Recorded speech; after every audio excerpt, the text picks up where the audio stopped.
Morning. তা এখন সকালবেলায় সমস্ত কাজ সেরে এখন রেডি হয়ে গেছি। আর আজকে যাব একটা গৃহপ্রবেশে যাব। সেখানে গিয়ে যা যা করব আর কোথায় যাব না যাব সেটা জানার জন্য তোমাদেরকে পুরো ভিডিওটা দেখতে হবে। তা চলো সেখানে যাওয়া যাক। যেমনটা তোমাদেরকে বললাম একটা জায়গায় যাব, সেরকমই বেরিয়ে পড়েছি। আর বেরিয়ে গাড়িতে ওঠার পর এত গরম, তোমাদেরকে কি বলবো, বাইরে দেখেই বুঝতে পারছো প্রচণ্ড রোদের তাপ। আর আমরা সবাই বসে আছি আর রোদে গরমে মনে হচ্ছে বসা যাচ্ছে না।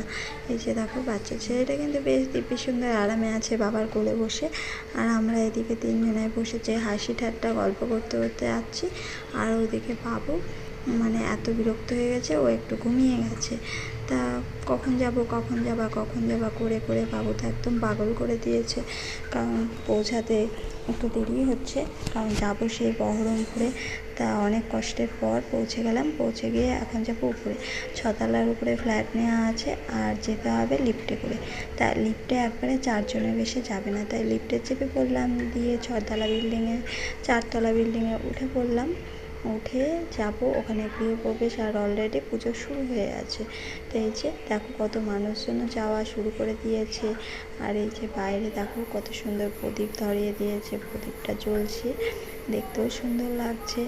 আর এই যে ফুল দিয়েও সাজিয়েছে। তো ঘরের মধ্যে আসলাম, এসে দেখছি ওপাশে গান বাজনা হচ্ছে। আর আমরা এসে পাশে একটা রুমে বসলাম। এখানে নিচে বিছানা করা আছে, কারণ গৃহপ্রবেশ কোনো ফার্নিচার এখনও আসেনি। আর ও তো এখানে থাকেও না, সে কারণে ওরা বসে পড়েছে, খেলা করছে, আমিও বসে পড়লাম। তারপরে এই যে মালা দিই সবাইকে টিপ করে দেওয়ার জন্য ফুল আর ফুল নিয়ে চলে এসেছে। তিলক আর ফুল সবাইকে টিপ পরে দিচ্ছে। আর ছোট্ট পুচকুটা টিপ পরবে না, পালিয়ে পালিয়ে বেড়াচ্ছে।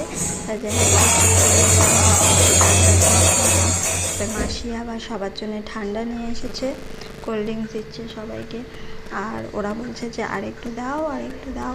তারপরে মাসি বললো যে আবার পরে আসুক তারপরে খাবি, এখন আর হবে না, সেই সকালে নিয়ে এসেছে। খেয়ে বসেছিলাম, বসে থাকার পরে মাসি আবার নিয়ে আসলো প্রসাদ। পুজো দিয়েছে, সেখানকার প্রসাদ সবাইকে দিচ্ছিল। আর আমরা বসে বসে প্রসাদ খাচ্ছিলাম। তারপরে এইটা হলো গোড়া, এই ফ্ল্যাট কিনেছে, এর ফ্ল্যাট উদ্বোধনে এসেছি। তা বসে আছি। তারপরে আমাদেরকে জিজ্ঞাসা করছে খাওয়া দাওয়া করতে কি যাবা। খাওয়া দাওয়া শুরু হয়ে গেছে। তা বাবুকে বললাম, বাবু তুই কি খাবি? বাবু বললো যে হ্যাঁ আমার খিদে পেয়েছে, খাবো। তা আমি আর বাবু দুজনে মিলে একসাথে খেতে চলে গেলাম। খাওয়া দাওয়া করে আসি। তার চলো দেখি কি কি মেনু হয়েছে। তা এখন আমরা চলে এসেছি খাবার টেবিলে। এই যে ফ্ল্যাটের যে ডাইনিং মতো চারিদিকে গেট একটা আছে, সেখানে খাবার দিচ্ছে। তা সেখানে বসে পড়লাম। বসার পর প্রথমে দিল পোলাও, তারপরে সানার কোপ্তা, বেগুনি, সাদা ভাত, ডাল, পাঁচ তরকারি, তারপরে আলুর দম, চিপস, চাটনি, মিষ্টি সব কিছুই দিল। আর রান্নাটা হয়েছিল খুব সুন্দর, বেশ ভালোই হয়েছিল খেতে। তা সব কিছু খেয়ে নিলাম। আর আমের চাটনি শেষে তো আমের চাটনি ছিল, ওই চাটনিটা বসে বসে খাচ্ছিলাম। তারপরে বাবু আবার বললো যে মিষ্টি নেব। তা বাবু মিষ্টি খেলো। খাওয়া দাওয়া করে এই যে রুমের ভেতরে আসলাম। আর এখানে দেখলাম সকলেই বসে আছে, আর ওদিকে গান বাজনা হচ্ছিলো, সেটাও শেষ হয়ে আছে। আর যে এখানে গান হচ্ছিলো, এখানে ফ্ল্যাটে 3টে রুম আছে, 3টে রুমেই লোকজন বসে আছে। তা ভাবলাম কোথায় বসবো। তা ব্যালকনিতে এসে বসলাম।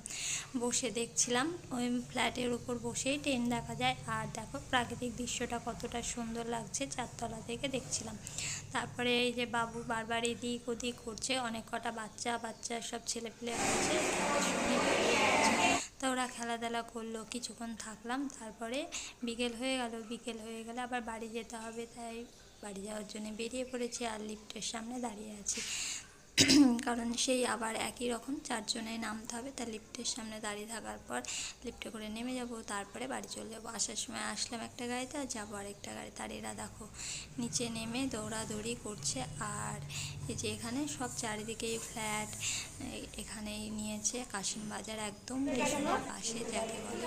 তা আমরা গাড়ির অপেক্ষায় আছি, গাড়িটা কোথায় সামনে নেয়, ওইদিকে পার্কিংয়ে আছে, গাড়ি আসলেই গাড়িতে। তা কিছুক্ষণ দাঁড়িয়ে থাকার পর এই যে গাড়ি চলে এসেছে। এখন যাওয়ার সময়তে অন্য গাড়িতে আসলাম, আসার সময় তো অন্য গাড়িতে এসেছিলাম, আর এখন বাড়ি যাওয়ার সময় আলাদা গাড়িতে যাচ্ছি, কারণ ওখানে গেলে অনেকটাই রাত্রি হবে। তারপরে যাওয়ার পথে আবার প্রতীকদার মামার বাড়িতে গেলাম, কাকিমার একটা ভাইয়ের বাড়ি আছে, সেখানে গিয়ে একটু বসলাম, বসে শরবত টরবত খেলাম, খাওয়া দাওয়া করে আবার বাড়ি।